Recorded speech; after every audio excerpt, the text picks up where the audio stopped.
दोस्तों, दुनिया के अंदर आए दिन क्राइम होते रहते हैं और इन क्राइम की खबरें आप लोगों तक पहुंचती भी हैं। लेकिन दोस्तों, इन क्राइम की खबरों के अंदर कुछ खबरें ऐसी होती हैं जिसको सुनने के बाद में यकीनन कानों पर यकीन नहीं होता और ऐसा लगता है कि समाज में अगर इंसान रिश्तों को ही कलंकित करने लग गया तो ये जो समाज है ये आखिर किस तरफ जाएगा। दोस्तों, कहा जाता है कि एक बेटी जो होती है उसके लिए अगर सबसे ज़्यादा उसकी रक्षा करने वाला कोई व्यक्ति होता है, सबसे बड़ा अगर हीरो उसके लिए कोई होता है तो वो उसका अपना पिता होता है। एक लड़की अपने पिता को हमेशा एक तरीके से एक बादशाह की तरह देखती है, क्योंकि वो जो बाप होता है वो हमेशा अपनी बच्ची की छोटी मोटी खुशियाँ जितनी भी होती हैं वो सारी की सारी पूरी करता है। इसीलिए एक लड़की अपने बाप को बेइंतहा मोहब्बत करती है और बाप के बाद में भाई को। लेकिन दोस्तों, आजकल के दौर में कुछ ऐसी घटनाएं होती हुई दिखाई पड़ी हैं कि जो बाप बेटी वाला रिश्ता है इस रिश्ते को भी लोग कलंकित करते हुए दिखाई पड़ते हैं। और आज की घटना जो मैं आप लोग को सुनाऊंगा, टोटल 2 घटनाएं मैं आज के इस वीडियो में आप लोग को सुनाऊंगा और इन दोनों ही घटनाओं के अंदर एक बाप कैसे दरिंदा बन गया और उसने अपनी बेटी के साथ में किस तरीके से मुँह काला किया। और जब इसकी सच्चाई खुली और लोगों तक जब ये बात पहुँची तो ये बात सुनने के बाद में हर कोई अपने कानों पर यकीन नहीं कर रहा था कि आखिर एक बाप अपनी बेटी के साथ में इस तरीके का दुष्कर्म कैसे कर सकता है। तो दोस्तों, क्या हुआ था इन दोनों घटनाओं के अंदर, परत दर परत, पॉइंट टू पॉइंट विस्तार से मैं आप लोग को बताऊंगा। बस आप लोग वीडियो में अंत तक बने रहिएगा। तो दोस्तों, रात के 8 बज चुके हैं। मैं हूँ आप सभी का अपना शाहबेज मलिक और हाजिर हूँ आप लोग के सामने फिर से एक क्राइम की कहानी को लेके, एक क्राइम की स्टोरी को लेके। और दोस्तों, कल के दिन जो भी आप लोग के प्यारे प्यारे कमेंट्स आए हैं वो सारे के सारे कमेंट्स जो है वो वीडियो के अंत में पढ़े जाएंगे। और आप लोग भी अगर कोई कमेंट्स करना चाहते हैं, किसी को किसी का बर्थडे विश करना चाहते हैं, किसी को किसी की सालगिरह की बधाई देना चाहते हैं या फिर वीडियो किसी को डेडिकेट करना चाहते हैं तो आप लोग बस अपना कमेंट्स कर दीजिए। और आप लोग का जो भी कमेंट्स रहेगा मैं कल के दिन अपने वीडियो में अपने व्यूवर्स के साथ में ज़रूर से ज़रूर शेयर करूँगा। तो चलते हैं दोस्तों, ज़्यादा वक्त न लेते हुए सीधा सीधा इस कहानी का रुख करते हैं। और दोस्तों, आज की जो घटना मैं आप लोग को सुनाने जा रहा हूँ ये घटना है हिमाचल प्रदेश की। और हिमाचल प्रदेश का एक ज़िला लगता है हमीरपुर। और दोस्तों, इसी हमीरपुर ज़िले के अंतर्गत एक इलाका पड़ता है ताल पंचायत। और इसी ताल पंचायत के अंतर्गत एक गांव आता है बालू गांव। और इसी गांव में एक व्यक्ति रहता है जिस व्यक्ति का नाम राजकुमार है। इसके पिता का नाम दुनीचंद। और दोस्तों, जो राजकुमार है इसकी पत्नी है और इसकी एक बेटी भी है।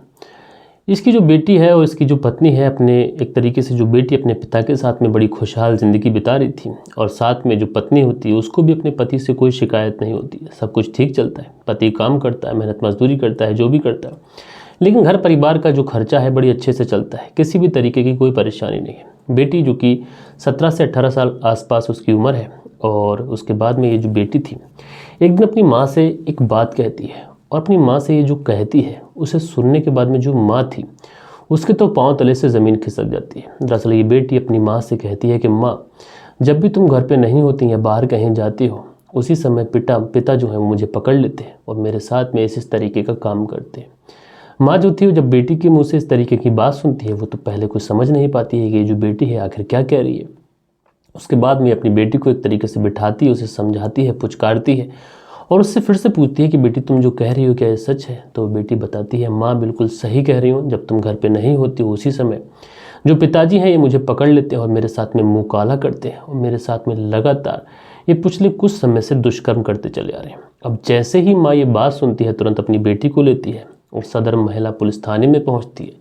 और वहाँ पे पहुँचने के बाद में पुलिस वालों से जो बात कहती है उसे सुनने के बाद में पुलिस वाले भी सख्ते में आ जाते हैं। ये महिला पुलिस वालों को बताती है कि उसका जो पति है, जिस पति का नाम राजकुमार है, जो कि रहने वाला है हमीरपुर थाने के जो ताल पंचायत है उसमें जो गांव पड़ता है बालू गांव, उसी गांव का ये रहने वाला है। और अपनी बेटी के साथ में ही ये इस तरीके से रेप कर रहा है, उसका शारीरिक शोषण कर रहा है। अब जैसे ही पुलिस ये बात सुनती है पुलिस तो एकदम से आश्चर्यचकित रह जाती है कि एक महिला है जो कि अपनी बेटी को लेके आई है और अपने ही पति के ऊपर इतना गंभीर एक तरीके से आरोप लगा रही है कि उसके पति ने ही उसकी बेटी के साथ में रेप किया है, दुष्कर्म किया है। अब पुलिस जो थी वो तुरंत इस महिला की जो एक तरीके से रिपोर्ट है उसको दर्ज करती है और रिपोर्ट दर्ज करने के बाद में उस लड़की को तुरंत मेडिकल के लिए भेजा जाता है। इधर पुलिस अपनी छानबीन करना शुरू कर देती है और तत्काल कार्रवाई करते हुए जो पुलिस थी, ये राजकुमार जिनके जो सन ऑफ है यानी दुनीचंद, इनके बेटे राजकुमार को गिरफ्तार करती है। गिरफ्तार करने के बाद में थाने लेके आती है। अब दोस्तों, जैसे ही ये खबर पूरे इलाके में फैलती है हर तरफ एक तरीके से अफरा तफरी फैल जाती है कि एक बाप है उसने अपनी बेटी के साथ में ही इस तरीके का दुष्कर्म कर लिया, इस तरीके की हैवानियत कर ली। और दोस्तों जो वहाँ पर पुलिस है उसका भी यही कहना है कि जो आरोपी है उसको गिरफ्तार तो किया गया है और आगामी उससे पूछताछ जारी है, और जिस तरीके के इस पे प्रूफ होते हैं, जिस तरीके के एविडेंस इसके खिलाफ मिलते हैं, उस तरीके से इसको सज़ा दी जाएगी। लेकिन दोस्तों सबसे बड़ी हैरान करने वाली बात यह है कि एक माँ अपनी बेटी को अगर घर पे अकेला छोड़ जाती है अपने पिता के सुपुर्द, उसके पिता के सुपुर्द, तो उस पिता का कर्तव्य बनता है कि वो अपनी बेटी की रक्षा करे, उसका ख्याल रखे। लेकिन वो पिता ही अगर उससे अपनी हैवानियत मिटाने लगे, उससे अपनी हवस मिटाने लगे, तो आखिर बच्चियों का होगा क्या। दोस्तों वाकई जब ये घटना मैं पढ़ रहा था तो मुझे भी बड़ी हैरानी हुई और एक तरीके से बड़ा अफसोस भी हुआ कि एक पिता अपनी बेटी के साथ में इस तरीके का दुष्कर्म करता है। अब दोस्तों भले ही इस पिता को अगर एक तरीके से जो इसके खिलाफ सबूत मिले उसके हिसाब से इसको सज़ा दी जाए, लेकिन सबसे बड़ा सवाल यह है कि इस तरीके की घटनाएं सुनने के बाद में, इस तरीके का जो क्राइम होता है और उसका जो अंजाम होता है, ये सुनने के बाद भी लोग इन सारी हरकतों से बाज नहीं आ रहे। जबकि कातिल या फिर क्राइम या फिर रेप, इस तरीके के जुर्म करने वाले जो व्यक्ति होते हैं वो कितनी ही सफाई से, कितनी ही चतुराई से किसी भी तरीके का जुर्म कर लें, लेकिन पुलिस की हत्थे से वो बच नहीं सकते और आखिरकार अंत में पुलिस उनके गिरेबान तक पहुंचती है। और जब पुलिस उनके गिरेबान तक पहुंचती है तो उनकी ये जो बातें हैं, जो उनके कुकर्म हैं, ये पूरे समाज के सामने आते हैं, जिससे समाज में वो कहीं मुंह दिखाने के लायक भी नहीं रहते और उसके बाद में अपनी सारी ज़िंदगी सलाखों के पीछे गुजारते हैं। अब जो दूसरी घटना है उस घटना का रुख करते हैं। और दोस्तों ये जो दूसरी घटना मैं आप लोग को सुनाने जा रहा हूँ, ये घटना है उत्तर प्रदेश से। उत्तर प्रदेश का एक ज़िला पड़ता है बस्ती, और इसी बस्ती का एक थाना पड़ता है छावनी थाना। और यहीं पर एक लड़की जो कि अपने माँ के साथ में, अपने पिता के साथ में अपने ही घर में रहती है, किसी भी तरीके की कोई परेशानी नहीं, पिता भी बहुत ख्याल रखते हैं, माँ भी बहुत ख्याल रखती है। लेकिन ये जो लड़की थी अचानक से अपनी माँ से एक ऐसी बात कहती है जिसको सुनने के बाद में जो इसकी माँ थी उसके रोंगटे खड़े हो जाते हैं। दरअसल ये लड़की अपनी माँ से कहती है कि माँ जब भी तुम घर पर नहीं होती तो जो पिताजी हैं ये मेरे साथ में दुष्कर्म करते हैं, मेरे साथ रेप करते हैं। लेकिन दोस्तों ये जो लड़की थी, ये जो आगे बताती है, उसे सुनने के बाद में माँ के तो पांव तले से ज़मीन खिसक जाती है। दरअसल ये लड़की बताती है कि पिताजी मेरे साथ में इस तरीके का जो कृत्य कर रहे हैं वो पिछले 2 सालों से कर रहे हैं। अब जब माँ इस तरीके की बात सुनती है कि पिछले 2 सालों से उसकी बच्ची के साथ में, उसकी मासूम बेटी के साथ में दुष्कर्म हो रहा है, वो भी घर के ही अंदर, और जो हैवान है वो कोई और नहीं बल्कि उसका ही पिता है, तो ये माँ अपनी बेटी से पूछती है कि 2 साल गुजर गए और मुझे इस बारे में कानो कान खबर नहीं है कि तुम्हारे पिता तुम्हारे साथ में हैवानियत कर रहे हैं, तुम्हारा शारीरिक शोषण कर रहे हैं। तो ये जो बेटी है ये बताती है कि माँ जब एक बार तुम घर पे नहीं थी तो उस दिन पिताजी ने मेरे साथ में दुष्कर्म किया। मैं उन्हें बहुत रोकती रही, बहुत समझाती रही, उनको अपने रिश्ते की भी दुहाई दी, लेकिन जो पिताजी थे उनके ऊपर एक तरीके से शैतान सवार था और उन्होंने मेरे साथ अपनी भूख मिटाई, अपनी प्यास बुझाई। और उसके बाद में जब मैंने उनसे कहा कि इस बारे में मैं माँ से बताऊंगी, सारे लोगों को बताऊंगी, तो पिताजी ने मुझसे कहा अगर तुम इस बारे में किसी से भी कहोगी तो तुम्हें मैं जान से मार दूंगा। इस वजह से मैं डर के मारे किसी से कुछ कह नहीं पाई। लेकिन आए दिन जब भी तुम घर पे नहीं होती पिता मेरे साथ में इस तरीके का दुष्कर्म करते और उनकी जो चीज़ें थी अब लगातार बढ़ती जा रही थी, लगातार उनकी जो डिमांड थी वो बढ़ती जा रही थी और उनको एक तरीके से जो रेप करने की आदत थी मेरे साथ में वो इतनी ज़्यादा बढ़ गई कि मैं इन चीज़ों को बर्दाश्त नहीं कर पा रही हूँ। उसके बाद में माँ जो थी वो अपनी बेटी को तुरंत वहाँ से लेती है और लेके जाने के बाद में तुरंत छावनी थाने में पहुँचती है और वहाँ पे जाने के बाद में इस पिता के खिलाफ FIR दर्ज कराती है। अब जैसे ही पुलिस वाले इस पूरी कहानी को सुनते हैं, इस पूरी वारदात को सुनते हैं, तुरंत इस व्यक्ति के ऊपर एक तरीके से धारा 376 के अंतर्गत इस पर मुकदमा दर्ज किया जाता है। साथ के साथ 506 और पॉक्सो एक्ट के तहत इस व्यक्ति के ऊपर मुकदमा दर्ज किया जाता है। आनंद फार्म में पुलिस अपनी गाड़ी उठाती है, टीम को तुरंत उस जगह पर भेजती है जिस जगह का एड्रेस इस माँ ने और इस बेटी ने बताया था। उसके बाद में वहाँ पर जाने के बाद में आरोपी को गिरफ्तार किया जाता है और गिरफ्तार करने के बाद में इसको जेल भेजा जाता है। लेकिन दोस्तों आप लोगों ने देखा कि इन दोनों ही घटनाओं के अंदर बहुत बड़ी सिमिलैरिटी थी और वो यही थी कि जो लड़कियां थी उनके साथ में जो पिता ने दुष्कर्म किया और ये जो पिता थे दुष्कर्म करने में कामयाब क्यों रहे पता है? यहाँ पर लड़कियों ने एक तरीके से डर की वजह से किसी को बताया नहीं। भले ही अगर पिता ने इस तरीके की धमकी दी थी लेकिन इस बात की खबर माँ को देनी चाहिए थी और माँ को तुरंत पुलिस को खबर देनी चाहिए थी। अगर कोई किसी को डरा कर धमका कर मौत की एक तरीके से धमकी देकर के उसे मार देगा तो क्या उसका रेप करता रहेगा? दोस्तों इंसान को अपने बच्चों को, चाहे माँ हो या पिता, अपने बच्चों को ये सिखाना चाहिए कि गुड टच क्या होता है, बैड टच क्या होता है, और अगर कोई इस तरीके का एक तरीके से हरकत करे तो इसके बारे में तुरंत पुलिस को इन्फॉर्म करना है। और पुलिस को अगर इन्फॉर्म हो जाएगा तो उसके बाद में इस तरीके के जो क्राइम है ये बहुत जल्द रुकते हैं। तो इसलिए मैं खासकर जो बच्चियां मेरी वीडियो देख रही हैं मैं उनसे भी कहना चाहूँगा, अगर किसी के साथ में गुड टच और बैड टच होता है तो उसके बारे में तुरंत से तुरंत अपने परिवार में किसी को, और परिवार पे अगर भरोसा नहीं है तो फिर पुलिस को इस बारे की जानकारी ज़रूर से ज़रूर देना चाहिए। तो दोस्तों, आप लोग इन दोनों घटनाओं के बारे में क्या कहना चाहते हैं? आप लोग अपनी राय नीचे कमेंट्स बॉक्स में ज़रूर से ज़रूर बताइएगा। और दोस्तों, कल के दिन जिन लोगों के भी कमेंट्स आए थे, अब वक्त होता है कि उन लोगों के कमेंट्स पढ़ लिए जाए। सो दोस्तों, हमारे वीडियोस में जो कल के दिन कमेंट्स आए हैं, इसमें पहला कमेंट्स है साबिर अली जी का। लिखते हैं, आप कहानी में काजल बोलते बोलते अचानक से पूजा बोल गए हैं। पूजा का क्या किरदार था ये तो बताया ही नहीं।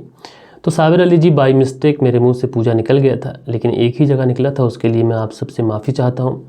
और उसके बाद में अभिमन्यु पांडे जी हैं। लिखते हैं, सर आपका स्टूडियो बहुत अच्छा लग रहा है और मैं आपकी कहानी हर दिन सुनता हूँ और लाइक भी करता हूँ। तो अभिमन्यु पांडे जी, आपका बहुत बहुत धन्यवाद। उसके बाद में प्रिया वर्मा कमेंट्स करती हैं। अंकित वर्मा, सर आज मेरा बर्थडे है, प्लीज़ विश कर दीजिएगा। अंकित वर्मा करके इन्होंने लिखा है। तो इनका आज बर्थडे है और इनको इनके जन्मदिन की ढेर सारी बधाई मेरी तरफ से, मेरे व्यूवर्स की तरफ से, मेरी फैमिली की तरफ से। उसके बाद में जो अगला कमेंट्स है, ये लिखते हैं, मैं भी बिहार से हूँ और सर आज कल के युग में लोगों को क्या हो गया है, ऐसा क्यों करते हैं? अब लगता है कि अपना अपना नहीं रहा, गैरों से भी नीचे गिरते जा रहे हैं, घोर कलयुग है। और एक तरीके से इन्होंने इनकी जो आईडी है लिखा है यूज़र MP4ZG करके इनकी आईडी है। उसके बाद में जो अगला कमेंट्स है रणधीर यादव का है। लिखते हैं, बहुत अच्छी कहानी भाई, धन्यवाद। उसके बाद में चरण मैथ्यू जी हैं जो कि अपना प्यारा सा कमेंट्स करते हैं। उसके बाद में चेतन लोहार हैं। लिखते हैं, सर आप वीडियो की स्टार्टिंग की जो लाइन है, जो हिंट देते हैं आप, उसको देना बंद कर दीजिए। तो भाई मैं इस पर ध्यान दूंगा। उसके बाद में सुबोध कुमार जी हैं। लिखते हैं, nicely narrated, Subodh Kumar BSF Siliguri से। तो भाई आपका बहुत बहुत धन्यवाद आप इस तरीके से प्यार देने के लिए। उसके बाद में साहिल अंसारी जी अपना प्यारा सा कमेंट्स करते हैं। उसके बाद में नंदिन कुमारी हैं। लिखती हैं, सर मैं आसाम से हूँ और आपकी वीडियो देखती हूँ। तो दीदी, सिस्टर, बहन, आपका बहुत बहुत धन्यवाद। उसके बाद में जो अगला कमेंट है सरजीत लेटर करके आईडी है। सत श्री अकाल सर जी, नाइस वॉइस सर जी। तो भाई आपका बहुत बहुत धन्यवाद। रितु शर्मा है, लिखती है नाइस स्टोरी। तो भाई बहन आपका बहुत बहुत धन्यवाद। ज्ञान सिंह जी हैं। लिखते हैं, मलिक साहब सत श्री अकाल। तो ज्ञान सिंह जी, आपका बहुत बहुत आभारी हूँ कि आपने प्यारा सा कमेंट्स किया। उसके बाद में मनोज ब्लॉग हैं। लिखते हैं, वेरी नाइस स्टोरी। तो भाई मनोज ब्लॉग जी, आपका धन्यवाद। उसके बाद में आग करके आईडी है और लिखते हैं, नाइस स्टूडियो सर जी। तो भाई आपका धन्यवाद। उसके बाद में अगला जो कमेंट्स है, जितना डिले होगा उतना मेरे लिए अच्छा है, सिर्फ संडे को आपके वीडियो लाइव देख सकते हैं और ऐसी औरत को एक तरीके से जो उसने किया वो सही नहीं किया। और उसके बाद में जो अगला कमेंट चरण मैथ्यू जी का है, जो प्यारा सा कमेंट्स करते हैं। उसके बाद में रितु शर्मा है। लिखते हैं, सच है इंसान जानवर है। उसके बाद में अगला कमेंट्स है या भाई करके आईडी है। लिखते हैं, नाइस टू सर। तो भाई आपका धन्यवाद। सुनील त्यागी जी हैं। लिखते हैं, सर आपने काजल के नाम को पूजा कर दिया है। रीनू सुनील त्यागी शानापुर शहर से। तो एक जगह बाई मिस्टेक मुझसे बोला गया था, उसके लिए माफ़ी चाहता हूँ। उसके बाद में फौजिया खान है। लिखती हैं, अस्सलाम वालेकुम, तलाक ले ली थी लेकिन मारने की ज़रूरत नहीं थी। बिल्कुल सही कहा, अगर किसी के साथ में इंसान रह रहा है और उसको एक तरीके से उससे अलग रहना है तो उसकी जान नहीं लेना चाहिए, और भी रास्ते हैं उससे अलग होने के। उसके बाद में नासिर पठान जी हैं। लिखते हैं, सर आप कहानी बताने का जो तरीका है ये बहुत अच्छा है। तो भाई धन्यवाद। MD ज़मीर हैं। लिखते हैं, अस्सलाम वालेकुम भाई, बेशरम औरत को तलाक ले लेनी चाहिए थी, बल्कि उसको मारना नहीं चाहिए था। उसके बाद में विनोद चंद है, अपना प्यारा सा कमेंट्स करते हैं। उसके बाद में सेंट्रल जेल बीकानेर से सुनील चौधरी जी हमारी कहानी सुनते हैं। उसके बाद में जो अगला कमेंट्स है, सर जी नमस्कार, राम धीरज मौर्य, कैसे हो सर जी? तो भाई मैं ठीक हूँ। उस पर एक रिप्लाई भी आया है, ये मौर्य जी है क्या भाई? तो भाई आपका बहुत बहुत धन्यवाद कि आप लोगों ने कमेंट्स किया। उसके बाद में प्रवीण सैनी रोबिन है। लिखते हैं, सर सैनी हो क्या आप? तो भाई आपका बहुत बहुत धन्यवाद कि आप लोगों ने कल के दिन हमारी वीडियोस पे कमेंट्स किए, और आशा करता हूँ आज की जो कहानी दो थी मैंने आप लोग को सुनाई है, आप लोग को ज़रूर से ज़रूर मेरी सुनाने का तरीका पसंद आया होगा। अगर कुछ खामी हो, कुछ गलतियाँ हो तो उसको भी ज़रूर से ज़रूर बताइएगा। और दोस्तों, मिलते हैं कल के दिन किसी और क्राइम स्टोरी के साथ में। जब तक के लिए अपना ख्याल रखिएगा, देश का ख्याल रखिएगा। जय हिंद, जय भारत।